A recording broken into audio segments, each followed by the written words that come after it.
دینی طالب علم نے دیا کیا ہے, یہ دینی مدارس نے دیا کیا ہے پاکستان کو. اور جیسے ہمارا نظام چل رہا ہے رحمت ہے یا زحمت ہے, تو ہمیشہ زحمت ہی بن کر سامنے آ رہے ہوتے ہیں. محسن بھائی آپ جیسے ان کا کہنا ہے مفتی صاحب, میں ان کے طرف سے بات کر رہا ہوں آپ سے کہ یہ زحمت ہی بنتے ہیں مفتی صاحب, رحمت تو بنتے ہی نہیں ہے. جی آپ نے کہا کہ دینی طالب علموں نے ملک و ملت کو دیا ہی کیا ہے, اور دینی طالب علم یا اہل مدرسہ نے ملک کے لیے کیا ہی کیا ہے. ہاں میں آپ کو قائد اعظم نے اور علامہ اقبال رحمۃ اللہ تعالی علیہ نے بنایا اسے. جی جی بالکل. اور یہ ان میں دینی مدارس کے طلباء کا اور دینی مدارس کا کیا کردار رہا؟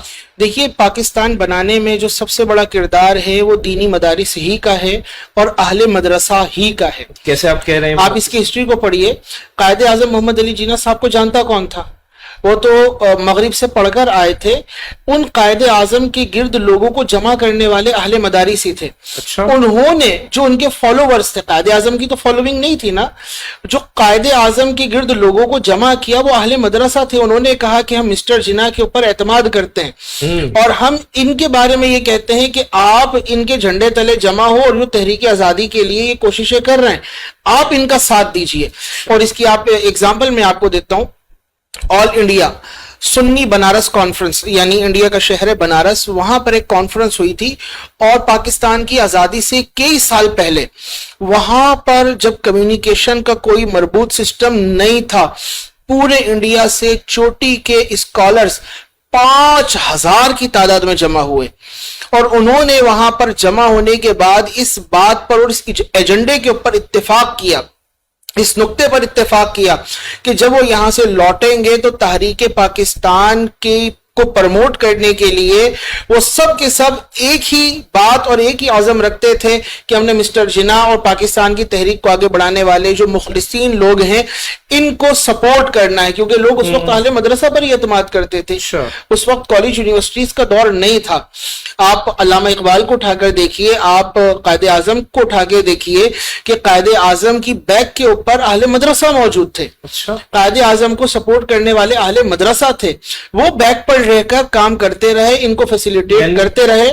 جی یعنی کہ آپ یہ فرمانا چاہ رہے ہیں کہ قیام پاکستان اور پاکستان جو وجود میں آیا الحمدللہ عز و جل, اس میں بہت بڑا کردار علماء اکرام کا. بالکل, اس کے اندر اگر یوں کہا جائے کہ 70 سے 80%, 70% تو ہم ڈینائی کر ہی نہیں سکتے کہ اس کے اندر کنٹریبیوشن جو ہے وہ علماء کا اور اہل مدارس کا ہے.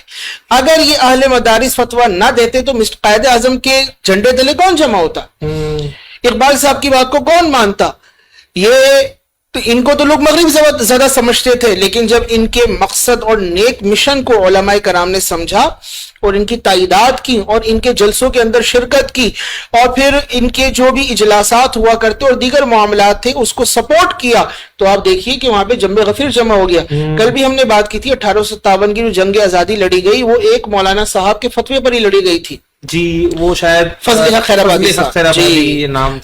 خیرآبادی صاحب کے فتوے پہ لڑی گئی تھی. اور یہ بھی مدرسے کے طالب علم, بالکل مدرسے کے طالب علم رحمت بنے یا زحمت, رحمت تھے. جنگ آزادی کے لیے انہوں نے فتویٰ دیا اور لوگوں میں بیداری پیدا کی. رحمت پاکستان کی آزادی کے اندر 70% کردار جو ہے اہل مدرسہ کا ہے. رحمت اب پاکستان بن چکا, پاکستان کا آئین جس کو اسلامی آئین کہا جاتا ہے, اور ہمارے آئین میں یہ بات لکھی ہے کہ ہم نے قرآنی احکامات, قائد اعظم کا بھی کہا تھا کہ ہمیں ایک ایسی ریاست چاہیے کہ جہاں پر ہم اسلام کے اصولوں کو آزما سکیں اور اسلام کے قواعد و ضوابط جو ہیں ان کو ہم عملی طور پر اختیار کر سکیں. ہمارے آئین کے اندر کوئی ایسی شق نہیں ہوگی جو اسلام سے متصادم ہوگی.